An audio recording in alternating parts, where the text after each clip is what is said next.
প্রিয় শিক্ষার্থীরা, আজকের ক্লাসে সবাইকে স্বাগতম। আজকে আমরা সমযোজী যৌগের জারণ বিজারণ এবং অর্গানিক কেমিস্ট্রিতে এর প্রয়োগ নিয়ে কথা বলবো। আশা করি আজকের ক্লাসটি করলে তোমাদের জারণ বিজারণ বিষয়ক সমস্যা এবং জৈব যৌগে এই টাইপের যত সমস্যা আছে এই জিনিসগুলো ক্লিয়ার হয়ে যাবে। আচ্ছা, একদম শুরুতে জারণ ও বিজারণ বলতে কি বোঝায় সেটি আমরা ওল্ড ডেফিনেশন অর্থাৎ পুরাতন সংজ্ঞা অনুসারে দেখে নিই। পুরাতন সংজ্ঞা অনুসারে জারণ মানে অক্সিডেশন, এর অর্থ হচ্ছে অক্সিজেন সংযোজন। আর কি কি হতে পারে? অক্সিজেন সংযোজন ছাড়াও ফ্লোরিন, ক্লোরিন, ব্রোমিন অথবা আয়োডিন অথবা এই টাইপের যেসব মৌল আছে, যেমন অক্সিজেন, সালফার হতে পারে, তারপর ফসফরাস হতে পারে, নাইট্রোজেন হতে পারে। তাহলে এই জিনিসগুলো যখন সংযোজন হবে তখন তাকে জারণ বলে। অর্থাৎ কার্বনের থেকে অধিক তরিতঋণাত্মক কোনো কিছু যদি কার্বনের সাথে সংযোজিত হয় তখন সেটাকে বলে জারণ। পরবর্তীতে আমরা উদাহরণ সহ জিনিসগুলো দেখব। আচ্ছা, একই সাথে হাইড্রোজেন অপসারণ, এটাকেও আমরা জারণ বলবো। তারপর একই সাথে যদি একাধিক জিনিস ঘটে, অর্থাৎ অক্সিজেন সংযোজন হইলো আবার হাইড্রোজেন অপসারণ হইলো, অথবা ফ্লোরিন, ক্লোরিন, ব্রোমিন এগুলো সংযোজন হইলো সাথে আবার হাইড্রোজেন অপসারণ হইলো, সেটাকেও আমরা জারণ বলবো। এখন দেখি বিজারণ বলতে কি বোঝায়। বিজারণ বলতে বোঝায় হচ্ছে রিডাকশন। বিজারণের ডেফিনেশন কি বলা হয়েছে? হাইড্রোজেন সংযোজন, অর্থাৎ জারণের ডেফিনেশনের উল্টা। বিজারণ মানে হচ্ছে জারণের ডেফিনেশনের উল্টা, জারণের উল্টা। তাহলে এখানে ছিল অক্সিজেন সংযোজন, এখানে অক্সিজেন অপসারণ, এখানে ছিল হাইড্রোজেন অপসারণ, এখানে হাইড্রোজেন সংযোজন। আবার এখানে ফ্লোরিন, ক্লোরিন, ব্রোমিন এগুলো সংযোজন, এখানে ফ্লোরিন, ক্লোরিন, ব্রোমিন এগুলোর অপসারণ, অথবা একই সাথে একাধিক। যেমন হাইড্রোজেন সংযোজন হইতে পারে একই সাথে, হাইড্রোজেন সংযোজন হইতে পারে আবার অক্সিজেন অপসারণ হইতে পারে, অথবা একই সাথে হাইড্রোজেন সংযোজন হইতে পারে, ফ্লোরিন, ক্লোরিন, ব্রোমিন এগুলো অপসারণ হইতে পারে। আচ্ছা, এখন জারণের জন্য আমরা জৈব যৌগতে কোন জিনিসটা ইউজ করি? জারণের জন্য আমরা জৈব যৌগতে K2Cr2O7 অথবা KMnO4 ইউজ করি। এর সুবিধা কি? K2Cr2O7 আর KMnO4। এখন জারণ বিক্রিয়া ঘটানোর জন্য আমার লাগবে কি? জারক লাগবে একটা। জারণ বিক্রিয়া ঘটানোর জন্য একটা জারক লাগবে। এখন জারক হিসেবে আমরা ইউজ করি কাকে? KMnO4 বা K2Cr2O7 কে। তাহলে এরা হলো এক উপযুক্ত জারক। জৈব যৌগতে দেখবা এই জিনিসগুলোকে খুব বেশি ইউজ করা হয় যখন জারণ বিক্রিয়া আমরা দিতে চাই। অ্যালকোহলের জারণ, অ্যালডিহাইডের জারণ, তখন এগুলো পাবা। অথবা আমরা এখানে আরো যে কোনো জারক আমরা ইউজ করতে পারি। H2O2 এর ব্যবহার আমরা দেখবো জৈব যৌগতে, কিন্তু মোস্ট কমনলি এগুলো ইউজ করি। এতে লাভ কি? এরা অক্সিজেন দেয়। এই অক্সিজেনটা কিসে কাজে লাগে? এই অক্সিজেন সংযোজনে কাজে লাগে। অক্সিজেন সংযোজন করলে জারণ মান বাড়ে, বৃদ্ধি পায়। ঠিক আছে। আচ্ছা, বিজারণের জন্য আমরা কি ইউজ করি? বিজারণের জন্য আমরা lithium aluminium hydrate most commonly আমরা ইউজ করি জৈব যৌগতে।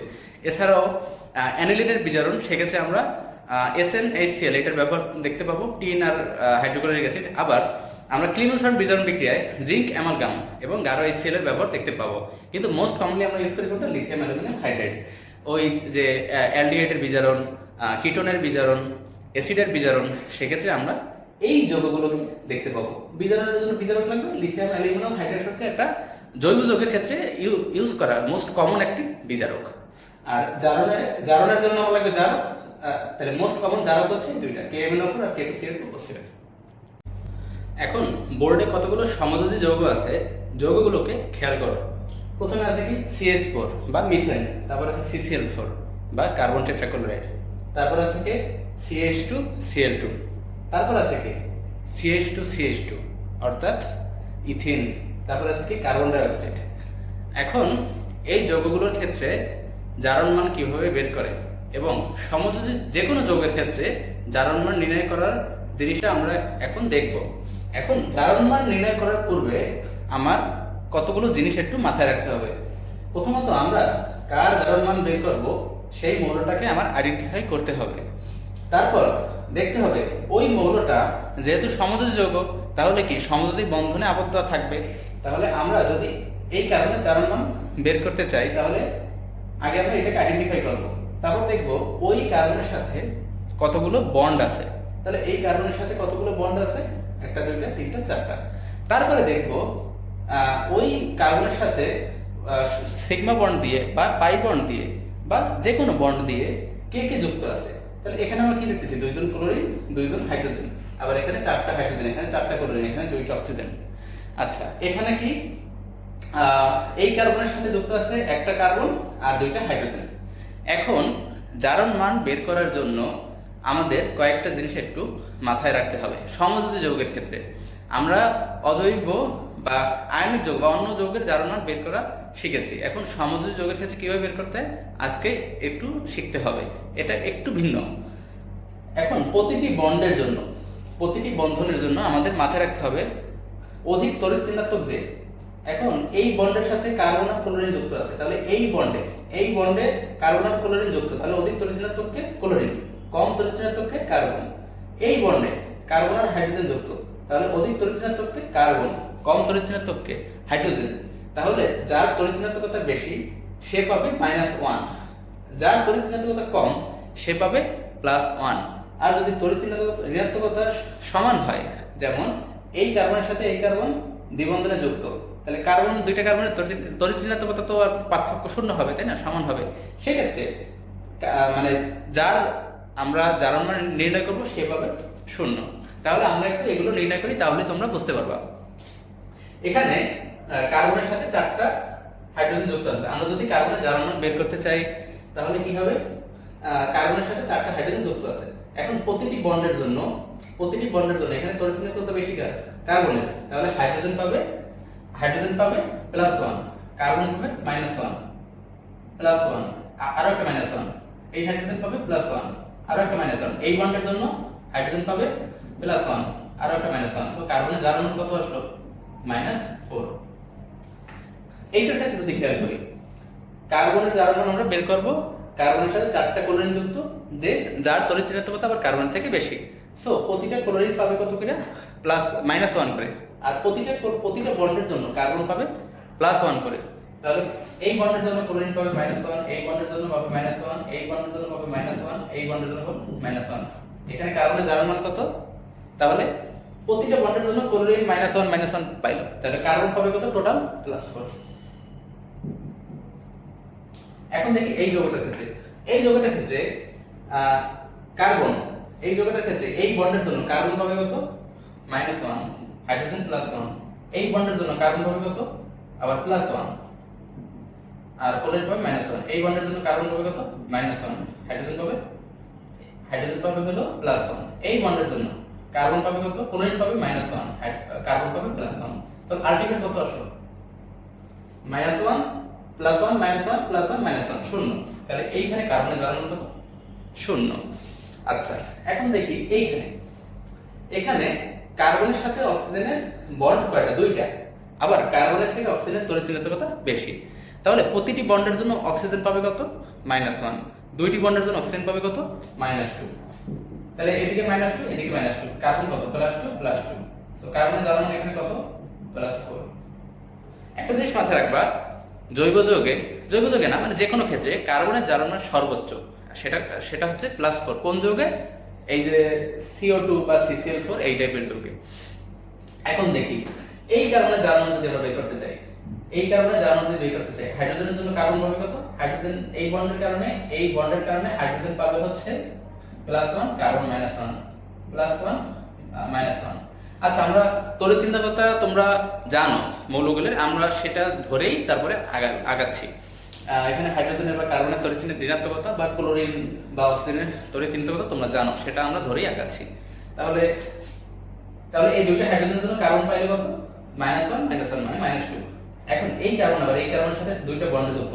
এখন এই কার্বনের তড়িৎ ঋণাত্মকতা একই হওয়ার কারণে প্রতিটা বন্ডের জন্য এই কার্বন 0 পাবে, এই কার্বন 0 পাবে, তাই দুইটা বন্ডের জন্য 0 0। So ultimately +0। সো আলটিমেটলি এই কার্বনের জারণ মান কত হলো, -2। তাহলে তোমরা আরো কিছু যৌগের জারণ মান নিজেরা প্র্যাকটিস করবে, আর জৈব যৌগ যখন করবে বা সমযোজী যৌগ যখন সামনে আসবে তখন যে কোনো মৌলের জারণ মান কিভাবে বের করে বা কত আসে সেটা প্র্যাকটিস করবে। তাহলে তোমাদের সহজে যৌগ দেখে তোমরা বলতে পারবে যে তোমার টার্গেটেড মৌলের জারণ মান কত। এভাবে ক্যালকুলেশন করতে হবে না, আমি তো ডিটেলসে ক্যালকুলেশন করে দেখালাম, এভাবে ক্যালকুলেশন করতে হবে না, তোমরা যৌগ দেখেই বুঝতে পারবে। এখন বোর্ডের যৌগগুলো আবার লক্ষ্য করো। প্রথমে কি আছে, CH4, তারপর CH3Cl, তারপর CH2Cl2, তারপর CH তারপর CCl4। নিচে কি আছে?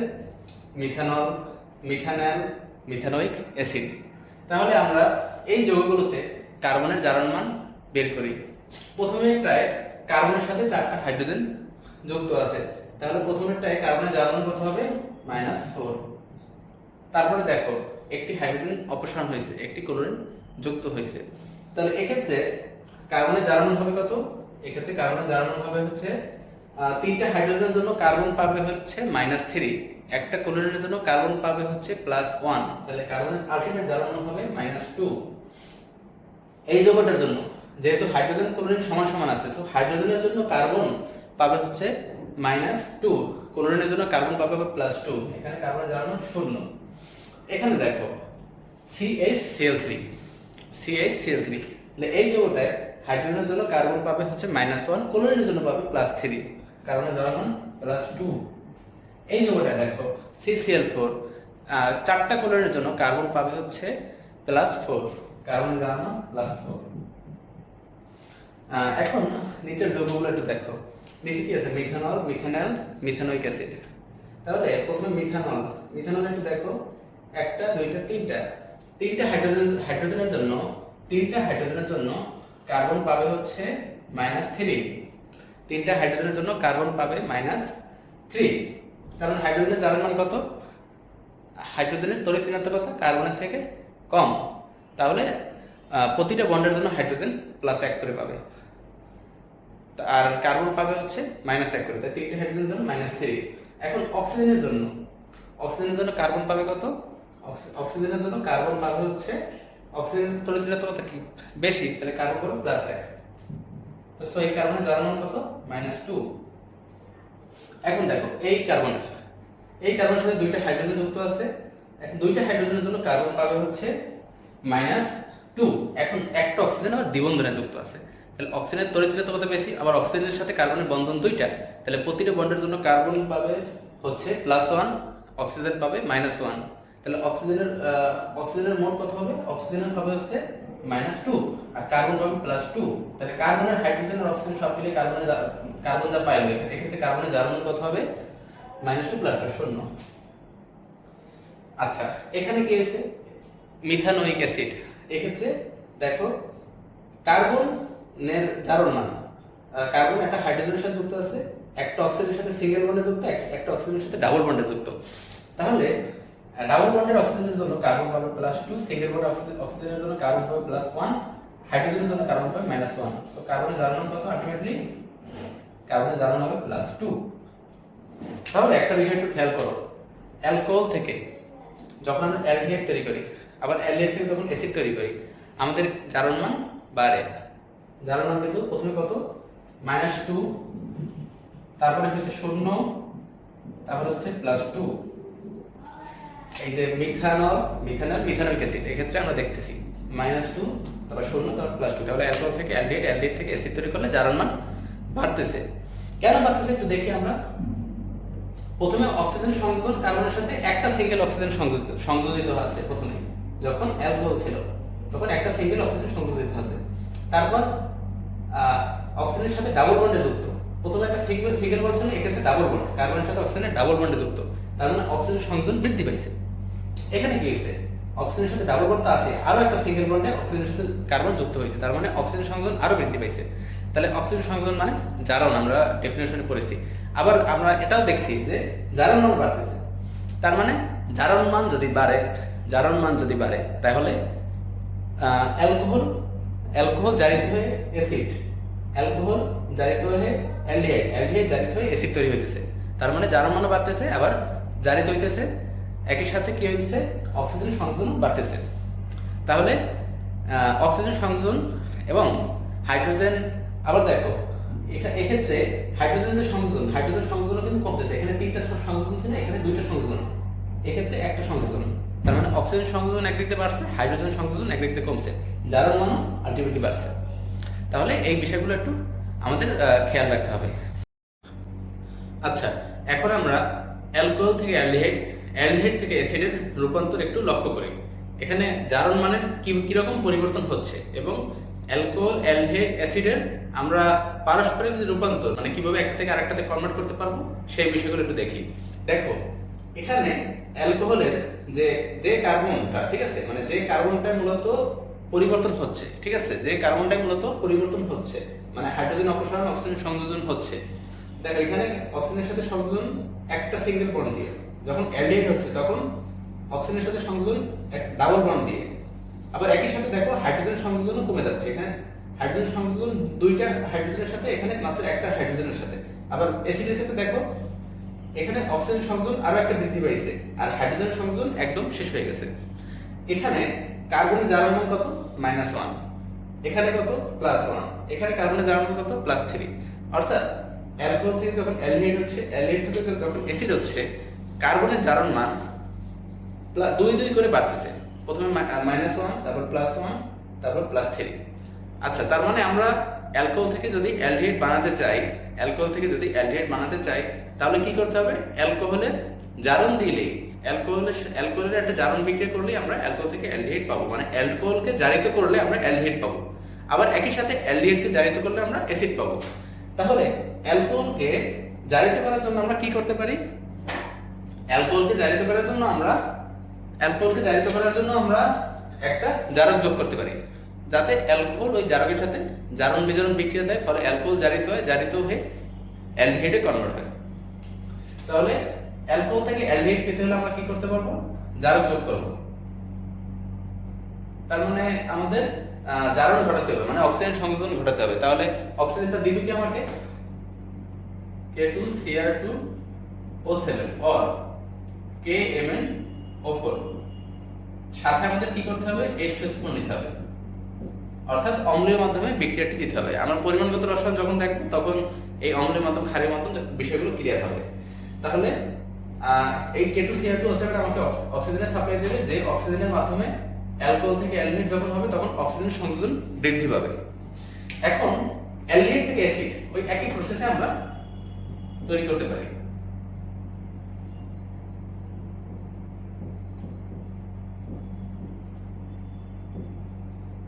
প্লাস H2SO4,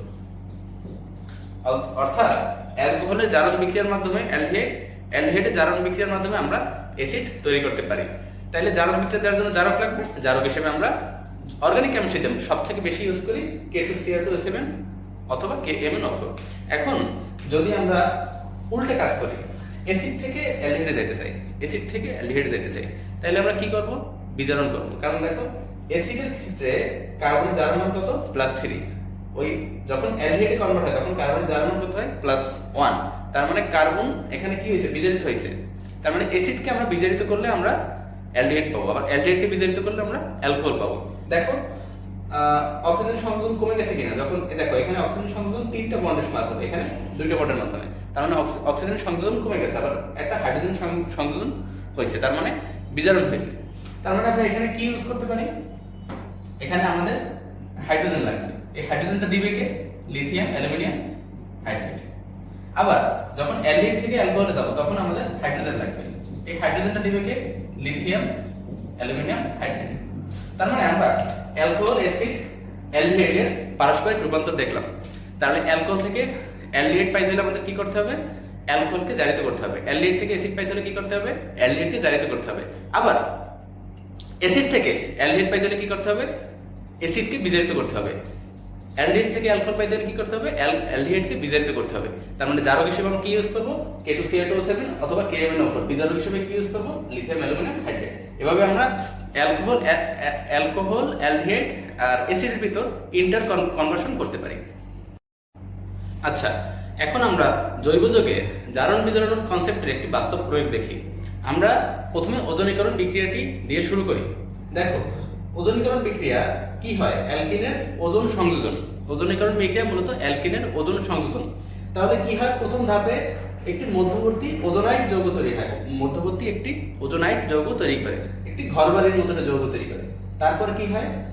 উপরে অক্সিজেনটা সরে যায়, অক্সিজেনটা সরে এই যে পানির সাথে যুক্ত হয়ে হাইড্রোজেন পারঅক্সাইড বা H2O2 তৈরি করে। আর এখান থেকে ডট ডট মানে ভাঙা বোঝাচ্ছে, এখান থেকে একটি যৌগ তৈরি হবে, এখান থেকে একটি যৌগ তৈরি হবে। দেখো এখান থেকে যে যৌগটা তৈরি হবে সেটা হচ্ছে এই যৌগটা, আর এখান থেকে যেটা তৈরি হবে সেটা হচ্ছে এই যৌগটা। তাহলে দেখো এই যৌগটায় কার্বনের একটা বন্ড ফাঁকা, অক্সিজেনের একটা বন্ড ফাঁকা, তো এখান থেকে একটা অ্যালডিহাইড তৈরি হবে, এখান থেকে একটা অ্যালডিহাইড তৈরি হবে। আর জিঙ্ক আর H2O2 অর্থাৎ ওজনের যৌগের পরের ধাপে আমাদের জিঙ্ক দিতে হবে বিক্রিয়াটিতে। তাহলে আমরা যদি জিঙ্ক যোগ করি তাহলে জিঙ্ক আর H2O2 বিক্রিয়া করে জিঙ্ক অক্সাইড আর পানি তৈরি করবে। আচ্ছা, এখন একটি ভিন্ন কেস আছে, মানে জিঙ্ক না থাকলে কি হবে। জিঙ্ক না থাকলে আমরা জানি এই অ্যালডিহাইড কিটোন H2O2 এর সাথে বিক্রিয়া করে অ্যাসিডে কনভার্ট হয়। এখন এখানে টুইস্টটা কি আসলে দেখো, অ্যালডিহাইড কিটোন জিঙ্ক তিনজনেই হচ্ছে বিজারক। তার ভিতর জিঙ্ক হচ্ছে শক্তিশালী বিজারক, অ্যালডিহাইড কিটোন হচ্ছে দুর্বল বিজারক। এখন অ্যালডিহাইড কিটোন হচ্ছে অজৈব যৌগ আর জিঙ্ক হচ্ছে, অ্যালডিহাইড কিটোন হচ্ছে জৈব যৌগ আর জিঙ্ক হচ্ছে একটা অজৈব যৌগ। সো অজৈব যৌগের অবশ্যই জারণ মান বা ইলেকট্রন ত্যাগ করার ক্ষমতা বা অক্সিজেন সংযোজন ক্ষমতা অবশ্যই বেশি হবে। তাহলে জিঙ্ক হচ্ছে একটি শক্তিশালী বিজারক, অ্যালডিহাইড কিটোন হচ্ছে একটি দুর্বল বিজারক। আচ্ছা, আর ওদিকে H2O2 যে অক্সিজেনও আছে আর হাইড্রোজেনও আছে, সো এটি অক্সিজেনের সংযোজনও হেল্প করবে আবার হাইড্রোজেনের সংযোজনও হেল্প করবে। সো এটি বোথ জারক ও বিজারক। পরিমাণগত রসায়নে এই বিষয়গুলো আরো বিস্তারিতভাবে আছে। এখানে আমরা এটুকুই জানি যে H2O2 হচ্ছে বোথ জারক ও বিজারক, মানে এ হাইড্রোজেন সংযোজনও হেল্প করবে, অক্সিজেন সংযোজনও হেল্প করবে। কিন্তু H2O2 এখানে জারক হিসেবে কাজ করতেছে, কারণ H2O2 কার সাথে বিক্রিয়া করতেছে, অ্যালডিহাইড কিটোন আর জিঙ্ক এদের সাথে H2O2 বিক্রিয়া করতেছে। সো H2O2 এগুলো যেহেতু বিজারক, সো H2O2 এখানে জারক হিসেবে কাজ করবে। তাহলে একটা জিনিস হলো দেখো, যখন জিঙ্ক থাকবে এখন এখান থেকে কি তৈরি হইতেছে, অ্যালডিহাইড তৈরি হইতেছে, কিটোন তৈরি হইতেছে। এখন যদি আমরা সাথে জিঙ্কও দিয়ে দিই তাহলে জিঙ্ক যেহেতু শক্তিশালী বিজারক তখন H2O2 এই দুর্বল বিজারকগুলোর সাথে তখন বিক্রিয়া করবে না। H2O2 তখন এই দুর্বল বিজারকগুলোর সাথে বিক্রিয়া করবে না, তখন H2O2 জিঙ্কের সাথে বিক্রিয়া করবে, করে জিঙ্ক অক্সাইড আর পানি তৈরি করবে। তখন এখান থেকে অ্যালকিন থেকে অ্যালডিহাইড পর্যন্ত এসে বিক্রিয়াটি থেমে যাবে, বিক্রিয়াটি আর সামনে আগাবে না। এখন জিঙ্ক যখন থাকবে না তখন H2O2 কি করবে, জিঙ্ক যখন থাকবে না তখন H2O2 এই যে দুর্বল বিজারক যারা আছে অ্যালডিহাইড কিটোন, অর্থাৎ অ্যালকিনের ওজনীকরণ করলে আমরা জানি অ্যালডিহাইড কিটোন তৈরি হয় প্রথম স্টেপে, এই ওজোনাইড যৌগের পরের স্টেপে এখান থেকে অ্যালডিহাইড কিটোন তৈরি হয়। এরপরে জিঙ্কের উপর নির্ভর করে বিক্রিয়াটি সামনে আগাবে না আগাবে না। যখন জিঙ্ক থাকে তখন বিক্রিয়াটি সামনে আগায় না, যখন জিঙ্ক না থাকে তখন এই H2O2 এই যে জারকটা আছে এই জারকটা অপেক্ষাকৃত দুর্বল বিজারক অ্যালডিহাইড কিটোনের সাথে বিক্রিয়া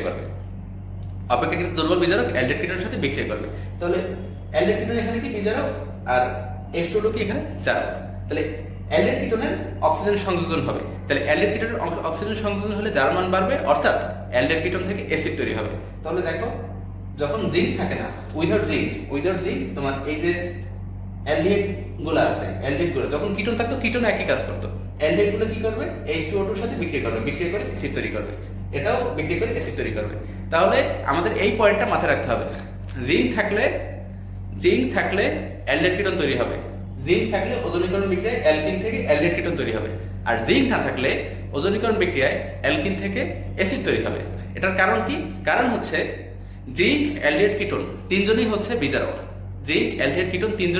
এর ভিতর জিঙ্ক হচ্ছে সবল বিজারক, অ্যালডিহাইড কিটোন হচ্ছে দুর্বল বিজারক। তাহলে জিঙ্ক, অ্যালডিহাইড কিটোন তিনজনেই H2O2 এর সাথে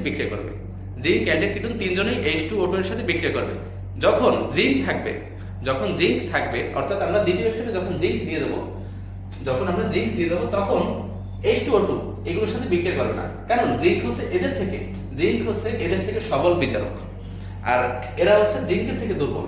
তাহলে যখন জিঙ্ক থাকবে, জিঙ্ক এদের সাথে হাইড্রোজেন পারঅক্সাইডের বিক্রিয়াটা আটকায় দেবে, তখন জিঙ্ক H2O2 এর সাথে বিক্রিয়া করে জিঙ্ক অক্সাইডের পানি তৈরি করবে।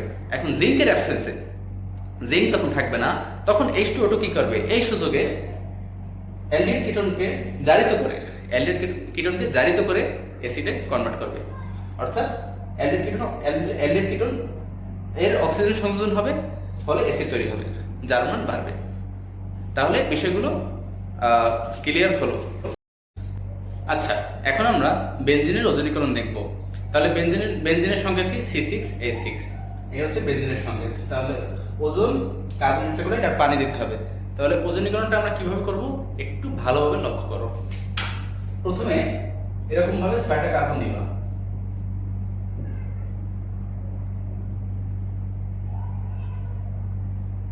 এক দুই তিন চার পাঁচ ছয়, 6টা কার্বন দিবা। তারপর যেখানে যেখানে ডাবল বন্ড আছে, যে দুটো কার্বনের ভিতরে ডাবল বন্ড আছে, ওই দুটো কার্বনের ভিতর ঘরবাড়ি বানাতে হবে আমাদের।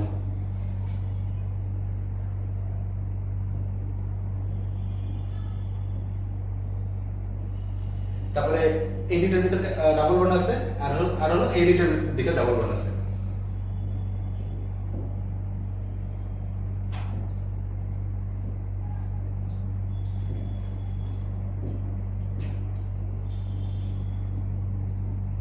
তারপরে কি করব, বাকি যে সিঙ্গেল বন্ডগুলো আছে ওগুলো যুক্ত করে দেব। তাহলে ওজনীকরণ বিক্রিয়ায় একটি ওজন একটি দ্বিবন্ধন ভাঙতে পারে। তাহলে এখানে বেনজিনে দ্বিবন্ধন কয়টি? 3টি। তাহলে এখানে 3 অণু ওজন লাগবে আমাদের। আচ্ছা, এখন আমাদের এই ওজনের যৌগটাকে ভাঙতে হবে। তাহলে ভাঙবো কিভাবে? এই সেট থেকে শুরু করব।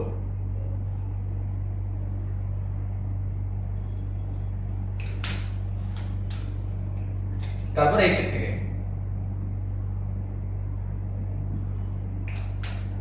একদম সর্বশেষে এই সেট থেকে।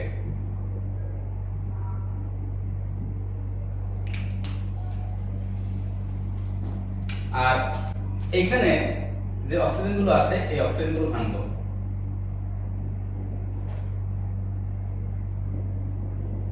আচ্ছা, এখন একটু খেয়াল করো, এই সবুজ অংশ থেকে, নীল অংশ থেকে এবং লাল অংশ থেকে আমরা একদম আইডেন্টিক্যাল বা একদম একই রকম 3টা জিনিস পাবো। তাহলে এখান থেকে কিন্তু আমরা একই রকম 3টা জিনিস পাবো। তাহলে কি পাবো এখান থেকে? একটু দেখি, নীল অংশটা দেখি।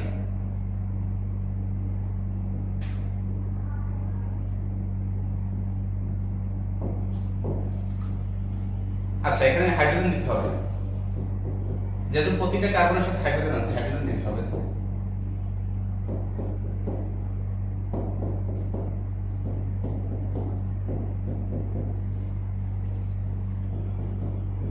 আচ্ছা, তাহলে আমরা 3 অণু এই যে যৌগটা এটা পাবো। তাহলে এখান থেকে কি তৈরি হবে?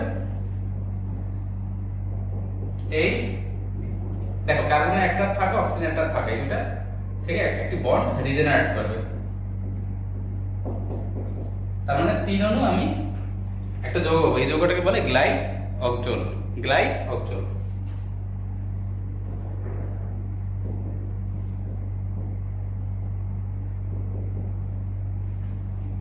আচ্ছা, এখন তাহলে এখান থেকে 3 অণু আমি এই যৌগটা পাবো।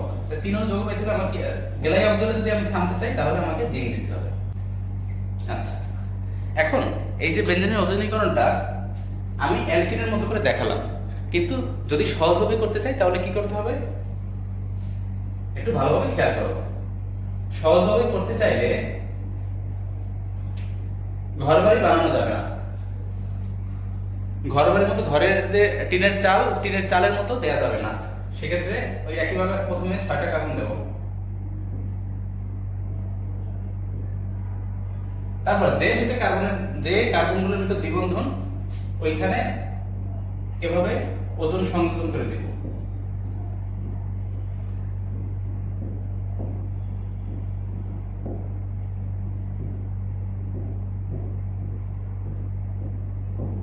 তারপর সিগমা বন্ডগুলো যুক্ত করে দেব আর হাইড্রোজেন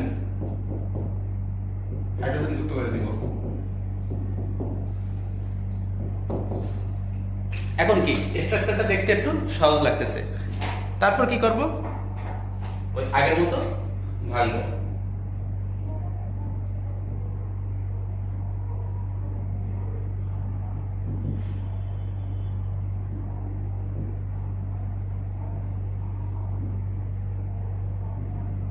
তারপর আগের মতো ভাঙবো। তাহলে দেখো এই যে এই অংশটুকু 3টা অংশই আমরা একই যৌগ পাবো। তাহলে এই 3টা অংশ থেকে 3 অণু গ্লাইঅক্সোল আমরা পাবো। তাহলে এই স্ট্রাকচারটা তুলনামূলক সহজ। আমরা অ্যালকিনের যখন দেখছিলাম তখন আমরা কি করছিলাম? যে দুটো কার্বনের ডাবল বন্ড ছিল আমি এরকম ঘরবাড়ি বানাইছিলাম।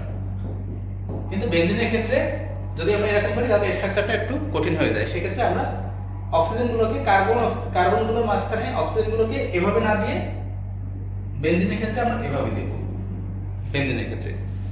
তাহলে এভাবে আমরা বেনজিনের ওজনীকরণটা করতে পারি। আচ্ছা, এখন আমরা অ্যালকাইন বা ইথাইনের ওজনীকরণ বিক্রিয়াটি দেখি। তাহলে অ্যালকাইন ইথাইনের ওজনীকরণ বিক্রিয়াটি দেখি। তখন আমার কি নিতে হবে? ওজন নিতে হবে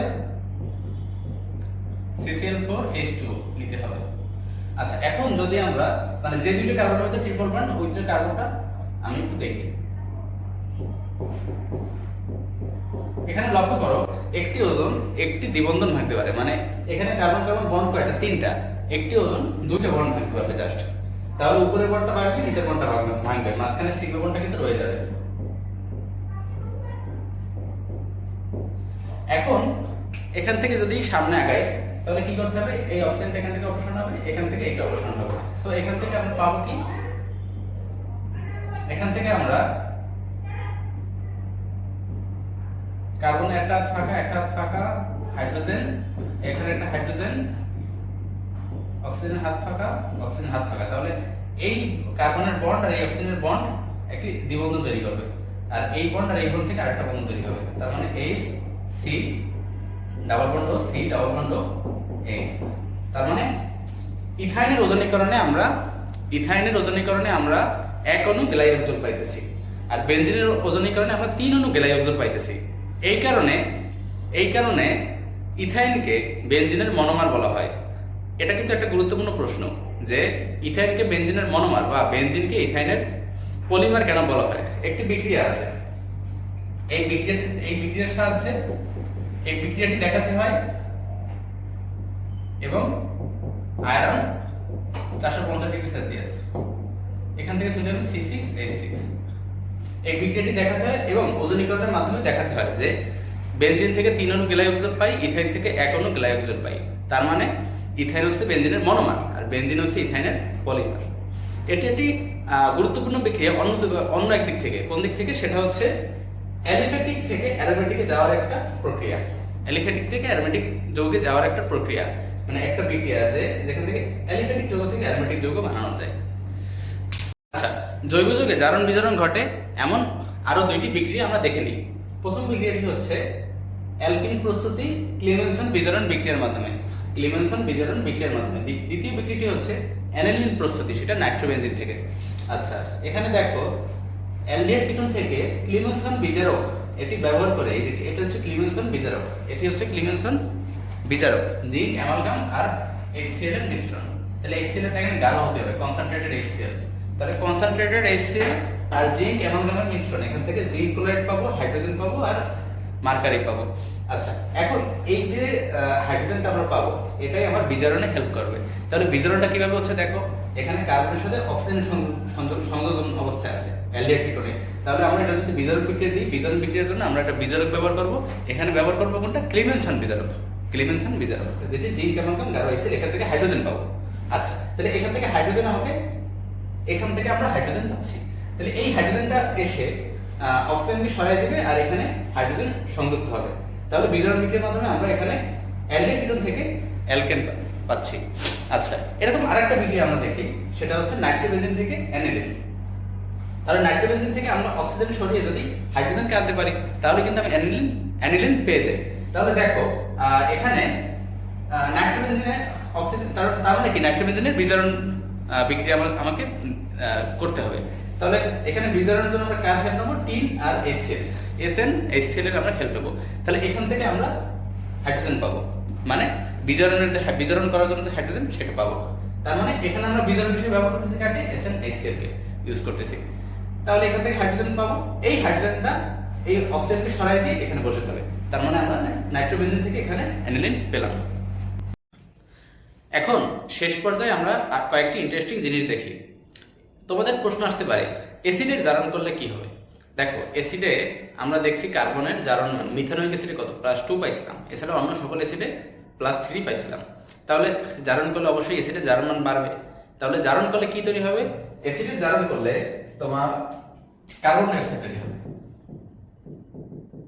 এখন কার্বনের সর্বোচ্চ জারণ মান হচ্ছে +4, তাহলে অ্যাসিডকে পোড়ালে বা যে কোনো জৈব যৌগ পোড়ালে আলটিমেটলি একদম সর্বশেষ পর্যায়ে পোড়ানো মানে কি, অক্সিজেনের উপস্থিতিতে পোড়ানো, তার মানে অক্সিজেনের উপস্থিতিতে জারণ, ঠিক আছে, দহন বা অক্সিজেনের উপস্থিতিতে জারণ। তাহলে সেটাকে যদি আমরা যে কোনো জৈব যৌগকে জারণ বা দহন করি, একদম আলটিমেটলি কার্বন ডাই অক্সাইড তৈরি হয়। আচ্ছা, এখন একটু দেখো, কার্বন কার্বন মানে অ্যালকেন অ্যালকিন অ্যালকাইন, এই ক্ষেত্রে জারণ বিজারণের ভেরিয়েশন দেখো। দেখো এখানে কিন্তু কার্বনের জারণ মান কত, এখানে কার্বনের জারণ মান হচ্ছে -3, আর এখানে কার্বনের জারণ মান কত, -2, এখানে কত, -1। কেন -1? কার্বন হাইড্রোজেনের ভিতর কার্বনের তড়িৎ ঋণাত্মকতা বেশি, সো কার্বন পাবে -1, হাইড্রোজেন পাবে +1। সো দেখো, বন্ড যখন রিজেনারেট করে, মানে বন্ধন যখন তৈরি হচ্ছে, এক্ষেত্রে যখন বন্ধন তৈরি হচ্ছে, তখন কি হইতেছে, জারণ মান কিন্তু আস্তে আস্তে আস্তে আস্তে বাড়তেছে। -3 ছিল, তারপরে -2 হয়েছে, -1 হয়েছে। তাহলে আমরা কি পাইলাম, অ্যালকেন অ্যালকিন অ্যালকাইনের জারণ মানের ভেরিয়েশন দেখলাম, আর হচ্ছে মানে অ্যাসিডের যে জারণ, মানে অ্যাসিডের জারণ করলে কি হবে সেটা, তাই না? অ্যাসিডের জারণ করলে কার্বন ডাইঅক্সাইড তৈরি হবে, আর এখানে কার্বনের জারণ মান সর্বোচ্চ +4, এর থেকে কার্বনের জারণ মান আর বাড়ানো সম্ভব না। তাইলে আমরা অ্যালকোহলে জারণ করলে অ্যালডিহাইড, অ্যালডিহাইডে জারণ করলে অ্যাসিড, অ্যাসিডে জারণ করলে কার্বন ডাইঅক্সাইড, আর অ্যালকেন অ্যালকিন অ্যালকাইনের জারণ মানের ভেরিয়েশন, এগুলো আমরা দেখলাম। তাহলে আজকের ক্লাস এই পর্যন্তই, পরবর্তী কোনো ক্লাসে দেখা হবে এবং ইম্পর্টেন্ট এবং ইন্টারেস্ট